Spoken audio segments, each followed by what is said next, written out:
All right, Mike. So this is your second book, 2 books under your belt. We could start calling you an established author now. So what's next? Where are you thinking about going now? Yeah, well, your mother always dined out on the story of when I started school, the nuns having to tie me to the chair to keep still, and I still have trouble concentrating for long periods of time, but I think I've got 4 stories that could possibly be finished into full-length stories.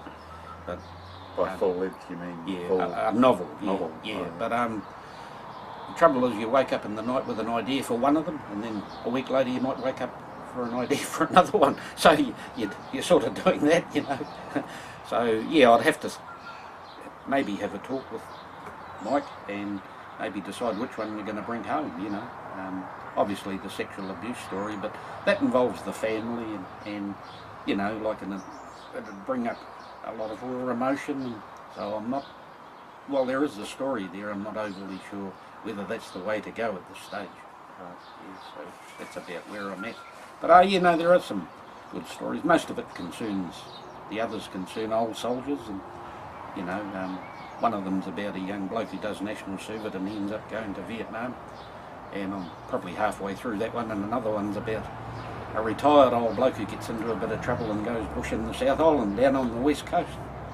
Might call it the Looney Marys. And the other option, of course, is I hit the big 6-5 next year, and I wouldn't mind going and doing that course at Whitireia, the creative writing course, and you know, learning a few more things that make things easier for me. You know, at the moment I'm using my memory mostly, and I get the odd reference. I get my niece's husband to look up online about weapons and that, but other than that, I haven't been researching greatly.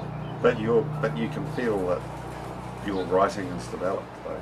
Yeah, I think so. I think this here is far more professional than the first one. Right. Yeah, and also, I read a report online down at the library last week. Someone said it was a lot of rehashed old stories heard around campfires in the army, and there are a few there, but there's some there that I'd never heard of or seen as well. You know, so in a way they're right.